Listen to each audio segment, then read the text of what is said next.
Assalamualaikum warahmatullahi wabarakatuh.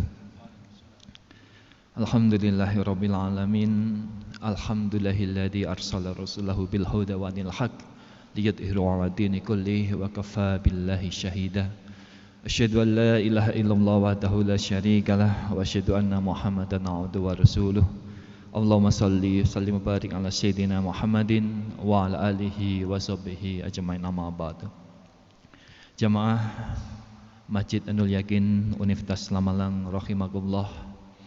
Pada kesempatan yang mulia ini saya ingin mengutip satu pemahaman terkait dengan ilmu. Bahwasanya Al-Qur'an ini bicara tentang ilmu itu kurang lebih sekitar 886 ayat. Itu artinya kajian tentang ilmu dalam Al-Qur'an itu melebihi ayat-ayat yang lain. Kenapa demikian? Karena ilmu itu adalah pondasi dasar untuk mengenal Allah Subhanahu wa taala. Maka ketika seseorang berilmu, maka disitulah kemudian kedekatan manusia kepada Allah Subhanahu wa taala bisa diperhitungkan. Maka dari itu Al-Quran juga bicara tentang ilmu, yarfa'illahu alladhina amanu minkum walladhina utul ilma darajat. Seberapa besar pemahaman seorang tak ilmu, maka itu akan mengangkat derajat seseorang itu sendiri. Maka dengan ilmu itulah kemudian seseorang bertransformasi menjadi orang-orang yang ahli ilmu, menjadi orang yang bertakwa. Maka Al-Quran juga menyebutkan perbedaan orang yang berilmu dan tidak itu disebutkan dalam satu ayat, hal yastawil ladina ya'lamun waladina la ya'lamun. Samakah orang yang pintar dengan orang yang bodoh? Maka kita jawabnya jelas, tidak sama. Sholatnya tidak sama, ngajinya tidak sama, apapun yang terkait ibadahnya pun juga tidak sama. Karena apa? Karena berbeda. Berbedanya dalam ilmu itu pasti memiliki kemampuan, kelebihan. Sedangkan yang tidak otomatis tidak memiliki kelebihan. Saking bedanya itu Rasulullah menyebutkan naumun alim khairun fil ibadatil jahil. Bedanya orang berilmu dan tidak itu sampai tidurnya pun itu berbeda. Naumun alim khairun fil ibadatil jahil. Tidurnya orang yang berilmu itu lebih baik daripada sholatnya orang bodoh. Nah, inilah keutamaan orang yang berilmu.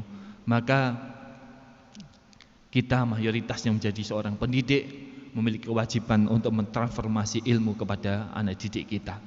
Bahkan Al-Quran di ayat yang pertama itu, kalau kita mau mengkaji surat Al-Alaq ayat 1-5 ini memiliki 5 komponen pendidikan.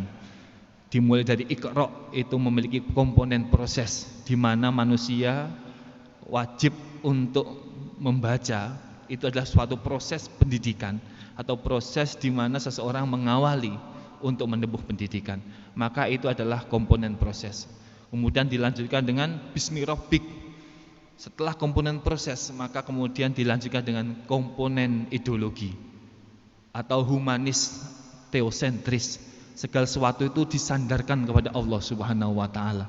Karena ke manusia itu pasti memiliki keterbatasan. Maka ada bismi rabbik. Dan yang ketiga ada komponen peserta didik. Artinya seorang pendidik memiliki peran di situ. Maka ada istilahnya al-insan. Di sini al-insan memiliki peran humanis antroposentris. Memiliki peran untuk memberikan transformasi ilmu, memberikan value kepada siapa yang kemudian ditransfer itu, baik santri ataupun mahasiswa. Nah, dalam ketiga inilah yang kemudian termasuk akan menyempurnakan komponen pendidikan. Dan yang keempat itu ada istilah kolam. Kolam itu adalah satu sarana prasarana. Semua lembaga pendidikan manapun tidak akan mungkin sempurna tanpa adanya sarana prasarana. Dan Al-Quran sudah menyebutkan itu melalui ayat yang disebut dengan kolam atau pena. Dan yang terakhir Al-Quran menyebutkan dalam surah Al-Alaq itu adalah malam ya'lam. Malam ya'lam adalah komponen kurikulum. Artinya komponen kurikulum sesuatu yang tidak diketahui dari masa ke masa. Karena di dalam kurikulum itu kan menyesuaikan, fleksibel, menyesuaikan bagaimana kondisi zaman, kondisi tempat, kondisi waktu, yang kemudian kurikulum akan kemudian menyesuaikan sesuai dengan zaman itu sendiri. Maka dalam surat Al-Alaq itu menggambarkan ada 5 komponen pendidikan, yaitu yang pertama adalah komponen proses, komponen ideologi, komponen peserta didik atau pendidik, kemudian yang ketiga adalah komponen peserta didik, keempat adalah komponen sarana prasarana, dan yang terakhir adalah komponen kurikulum. Dan itulah yang Allah jelaskan, gambarkan di dalam surat Al-Alaq 1-5. Mudah-mudahan kita bisa mengambil nilai-nilai pendidikan, nilai-nilai ilmu di dalam ayat-ayat suci Al-Quran yang memberikan motivasi kita untuk dekat dengan Allah Subhanahu wa taala melalui ilmu itu. Dan ilmu itu perlu kita bekali dengan akal, akhlak dan adab untuk kita semua, sehingga bisa menyempurnakan apa yang kita tuju di dalam mencari ilmu. Mudah-mudahan manfaat. Wallahu a'lam bishawab. Wassalamualaikum warahmatullahi wabarakatuh. A'udzubillahi minasyaitonirrajim. Bismillahirrahmanirrahim. Allahumma shalli wa sallim wa barik ala sayyidina Muhammadin wa ala alihi wa sahbihi ajmain wa da'na mahum bi rahmatika ya arhamar rahimin. Allahumma iftah alaina wa abwabal khair wa abwabal barakah wa abwabal nikmah wa abwabal quwwah wa abwabal sihah wa abwabal ilmi wa abwabal rizki wa abwabal sakinah mawaddah wa rahmah wa abwabal salamah wa abwabal jannah.